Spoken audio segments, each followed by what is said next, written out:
The screech of metal against metal pierced the morning air at Fort Henderson's motor pool.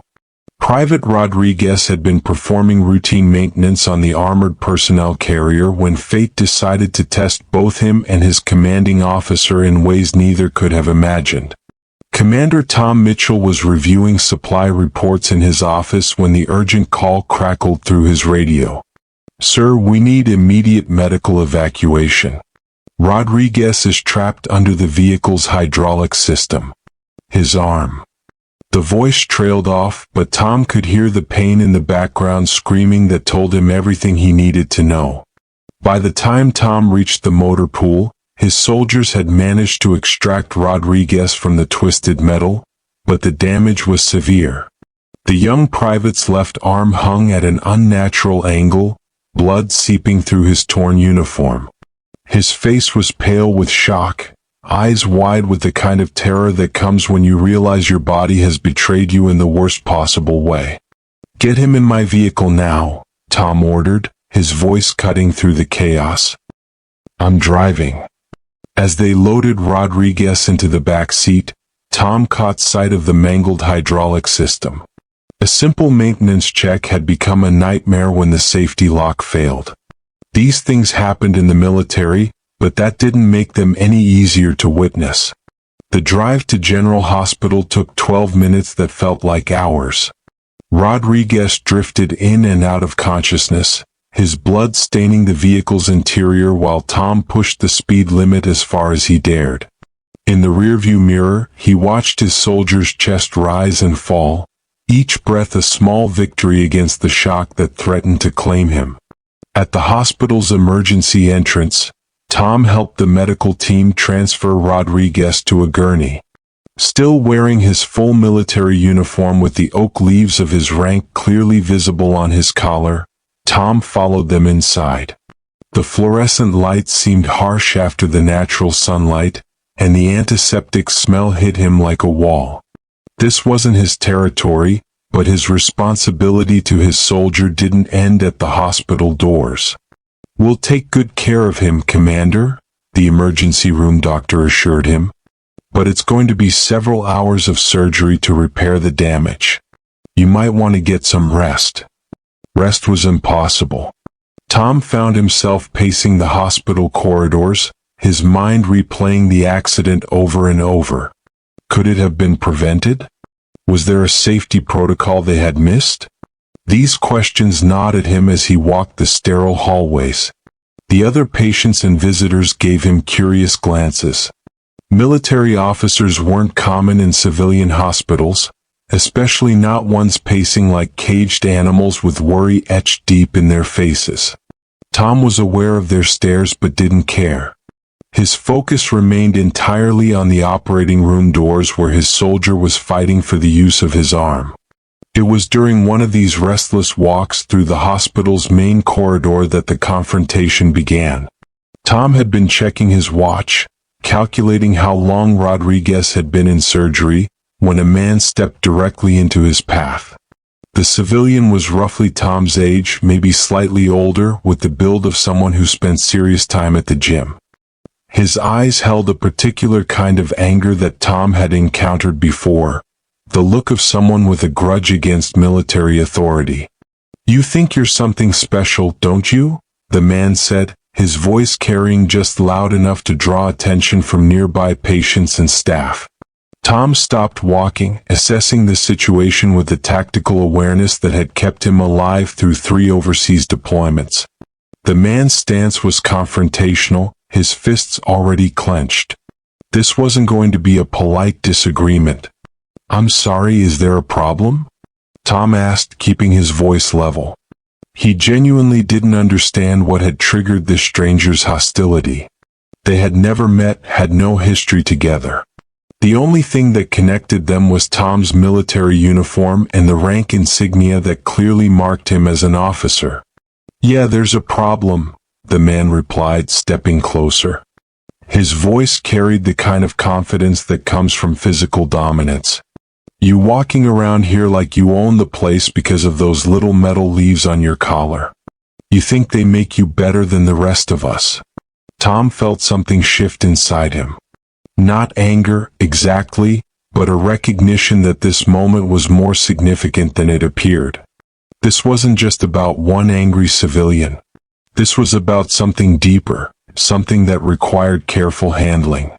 These insignia represent responsibility, Tom said quietly, not superiority. I'm here because one of my soldiers was injured. That's my only concern. But the man wasn't interested in reasonable explanations. He moved closer still, until Tom could smell the coffee on his breath and see the particular intensity in his eyes that suggested this confrontation had been building for some time. Responsibility? The man laughed harshly. Is that what you call it when you people strut around in your costumes, expecting everyone to kiss your boots? You think because you played soldier somewhere we owe you something? The accusation stung more than Tom cared to admit. He had served his country faithfully, had led men in combat, had made decisions that saved lives. But he also understood that not everyone saw military service the same way. Some people viewed the uniform as a symbol of oppression rather than protection. I don't expect anything from anyone, Tom replied, his patience beginning to wear thin. I'm just trying to be here for my soldier while he's in surgery. That should have been the end of it. A reasonable person would have backed down, maybe even apologized for the misunderstanding. But this man was not interested in being reasonable. Instead, he stepped even closer, his chest almost touching Tom's. Your soldier, he repeated mockingly. Like he's your property. Like all of you aren't just government puppets dancing for the politicians who send you to die in wars that don't matter. Tom felt his jaw tighten. The man was crossing lines now, attacking not just Tom personally but the entire concept of military service. More importantly, he was doing it while Tom's soldier lay on an operating table, fighting for his future. I think this conversation is over, Tom said, turning to walk away. But the man grabbed his arm, spinning him back around. The physical contact changed everything. Tom's military training kicked in automatically, his body preparing for combat even as his mind tried to maintain control. We're not done here, Commander, the man said, his grip tightening on Tom's arm. You don't get to just walk away when someone's talking to you. Maybe it's time someone taught you that your little rank doesn't mean anything in the real world. Tom looked down at the hand gripping his arm, then back up at the man's face. Something in his expression must have warned the civilian, because the grip loosened slightly. But the damage was done. The physical escalation had crossed a line that couldn't be uncrossed. Let go of my arm, Tom said, his voice dropping to a dangerous quiet. Now. For a moment it seemed like the man might comply. His eyes flickered with uncertainty, perhaps recognizing that he had pushed too far. But then his ego reasserted itself and his grip tightened again. Or what, soldier boy? You going to assault a civilian in a hospital? That would look great on your record, wouldn't it? The man's voice carried a sneer of satisfaction. He thought he had Tom trapped, caught between his military discipline and his personal pride. He was counting on Tom's professionalism to protect him from the consequences of his actions. Tom glanced around the hospital corridor. Security cameras were visible at regular intervals, their red recording lights blinking steadily. Any physical altercation here would be captured from multiple angles, analyzed by investigators, and potentially used to end Tom's military career. The man was right. Tom couldn't afford to lose control in full view of the hospital's surveillance system. But Tom Mitchell hadn't survived 3 combat deployments by being predictable. You're right, he said, his voice suddenly conversational. This isn't the place for this kind of discussion. Why don't we step outside where we can talk more privately? The man's eyes lit up with anticipation. He thought Tom was backing down, looking for a way to avoid confrontation. That was exactly what Tom wanted him to think. Now you're talking sense, the man said, releasing Tom's arm but staying close as they walked toward the hospital's side exit. "I've been waiting for a chance to teach one of you military types some humility." As they moved through the hospital, Tom noted the locations of the security cameras, mentally mapping the building's surveillance coverage. His years of tactical planning served him well even in civilian settings. He knew exactly where they needed to go. The side exit led to a small courtyard used primarily by hospital staff for smoke breaks.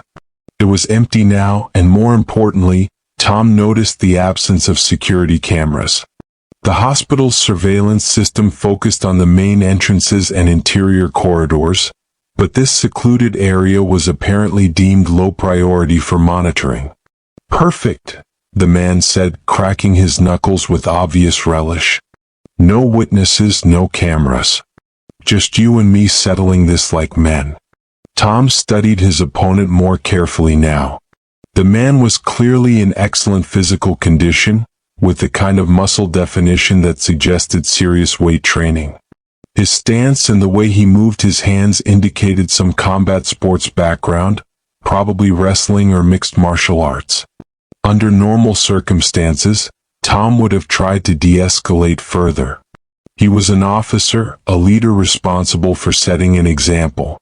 But something about this man's attitude, his complete dismissal of military service, and especially his timing, confronting Tom while Rodriguez lay in surgery, had triggered something deeper than professional duty. "Before we do this," Tom said, beginning to remove his uniform jacket, "I want to understand something. Do you have a problem with the military in general, or is this personal?"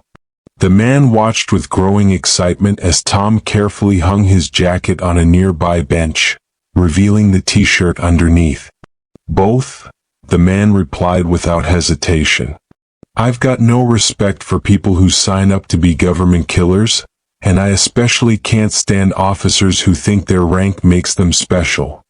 Tom nodded thoughtfully, then began removing his insignia from his collar. The oak leaves that marked his rank came off easily, followed by his name tape and unit patches. Each piece of military identification was carefully placed on the bench beside his jacket. "What are you doing?" the man asked, his confidence wavering slightly. This wasn't how he had expected the confrontation to proceed. Tom was supposed to either back down or lose his temper. Instead, he was methodically stripping away the symbols of his military authority. "I'm removing the things that seem to bother you," Tom replied calmly. "The rank, the insignia, all the symbols of military authority you find so offensive." He straightened up, now looking like any other man in casual clothing. "So tell me, without the uniform, without the rank, do you still have a problem with me personally?" The man's bravado faltered for a moment. Tom, without his military trappings, was still obviously a formidable opponent, tall, lean, and carrying himself with the kind of confidence that comes from real combat experience. But the challenger had committed too much face to back down now. "Yeah, I still have a problem," he said, though his voice lacked some of its earlier certainty. "You're all the same underneath. Think you're better than everyone else." Tom smiled for the first time since the confrontation began. It wasn't a pleasant expression. "Actually, I think you might be surprised," he said. "See, the thing about military training is that it teaches you to assess situations quickly and accurately. And right now, I'm assessing that you're not really angry about military authority or government policy or any of the things you've been saying." The man's face flushed. "What's that supposed to mean?" "It means," Tom continued, his voice taking on a different quality, still calm, but with an underlying authority that had nothing to do with rank, "that you're the type of person who gets satisfaction from intimidating others. You picked me because you thought the uniform made me an easy target. Someone bound by regulations and discipline who couldn't fight back." The accusation hit home. The man's jaw clenched and his fists tightened. "You don't know anything about me." "I know you're a predator," Tom said, his voice carrying now so that any nearby staff could hear. I know you target people you think can't defend themselves. I know you get off on making others feel small because it makes you feel big." The words were calculated, designed to do more than just provoke. Tom was speaking loudly enough that his voice would carry to the hospital windows overlooking the courtyard, ensuring that any staff members nearby would witness what was about to happen. "And I know," Tom continued, his voice rising further, "that when confronted by someone who isn't intimidated by your bullying, you'll fold like a cheap suit." The effect was immediate. The man's face turned red with rage and embarrassment. He could hear voices from inside the hospital, staff members drawn to the windows by Tom's increasingly audible monologue. "You think you're smart, don't you?" the man snarled. "Running your mouth trying to make me look bad." But that was exactly what Tom had intended. By speaking loudly and clearly, he had turned their private confrontation into a public spectacle. Hospital staff were now watching from windows, drawn by the commotion. The man found himself the center of unwanted attention. "I'm not trying to make you look bad," Tom replied, his voice carrying clearly to their growing audience. "I'm just describing what I see. A man who approaches strangers in hospitals, who physically grabs people without provocation, who seems to have some kind of pathological need to assert dominance over others." The characterization was devastating because it was accurate. The watching hospital staff could see for themselves what kind of person had initiated this confrontation. Tom, meanwhile, appeared calm and reasonable, speaking in measured tones about the situation.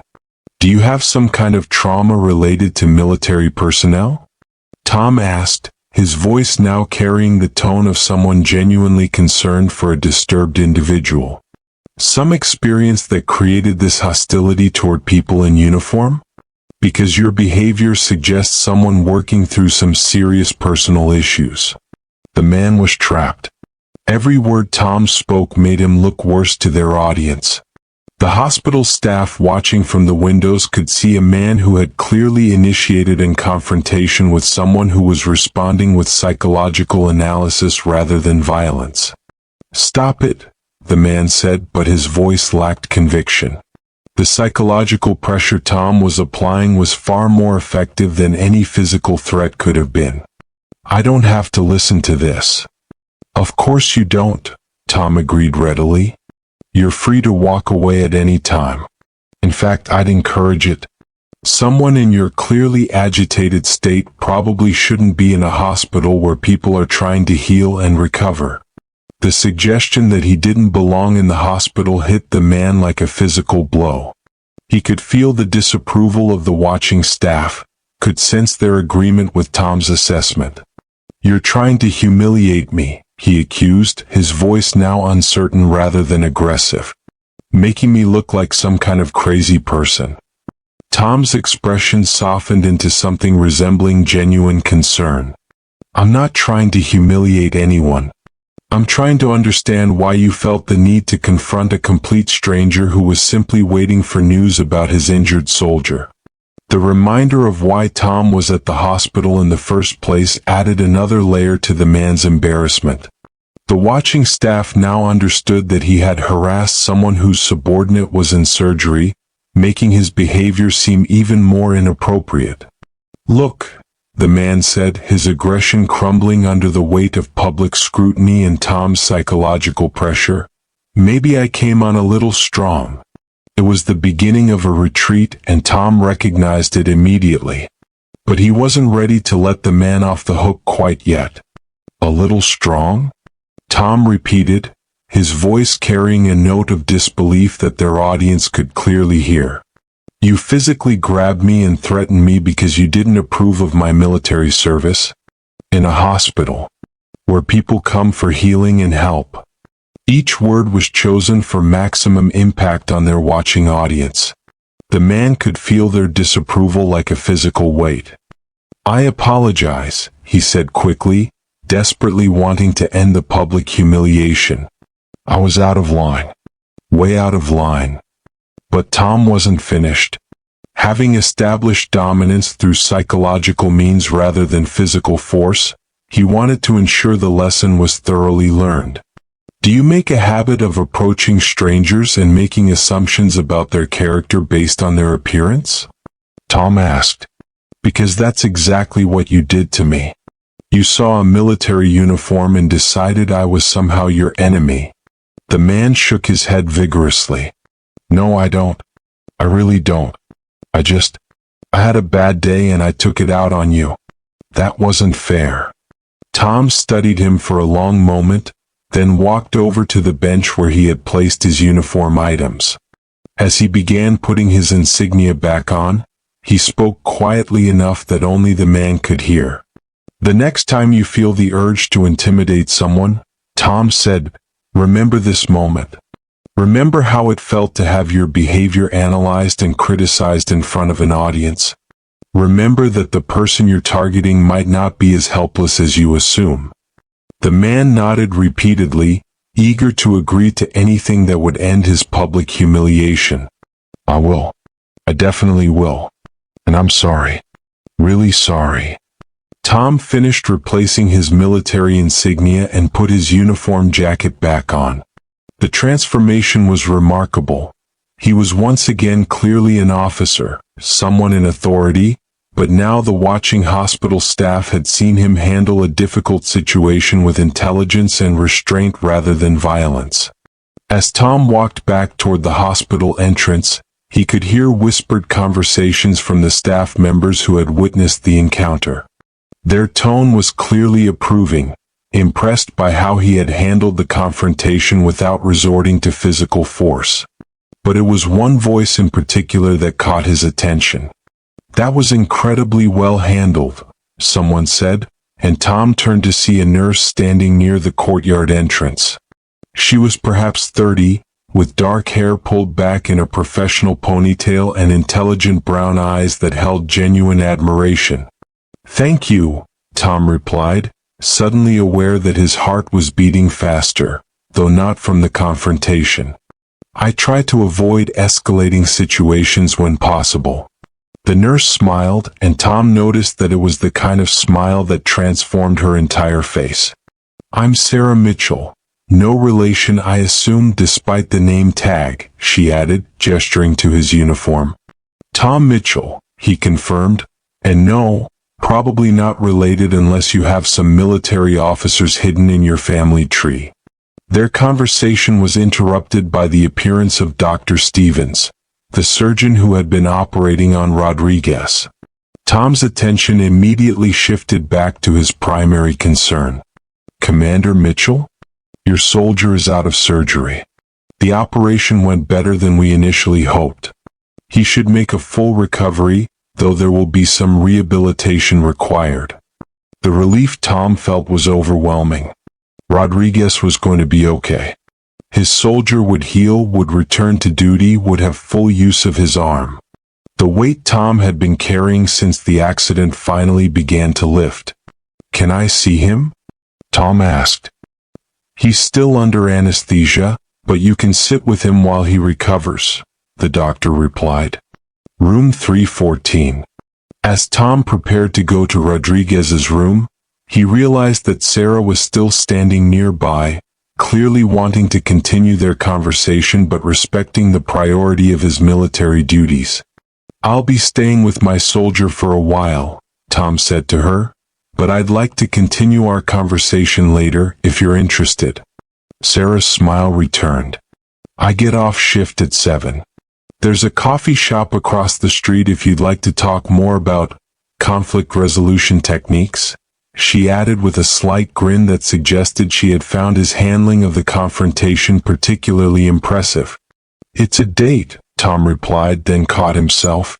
I mean, it's a plan. A meeting. Sarah laughed, a sound that Tom found surprisingly appealing. It's a date, Commander. I'll see you at 7. As Tom made his way to Rodriguez's room, he reflected on the strange turns the day had taken. He had arrived at the hospital focused solely on his soldier's well-being, had found himself in an unexpected confrontation that could have ended his career, and had somehow managed to turn the situation into an opportunity to demonstrate leadership and earn the respect of the hospital staff. More surprisingly, he had met someone who seemed genuinely interested in getting to know him better. Someone who had watched him handle a difficult situation and been impressed rather than intimidated. Rodriguez was sleeping peacefully when Tom entered his room, his left arm heavily bandaged but properly positioned for healing. The monitors showed strong vital signs, and his color was much better than it had been during the frantic drive to the hospital.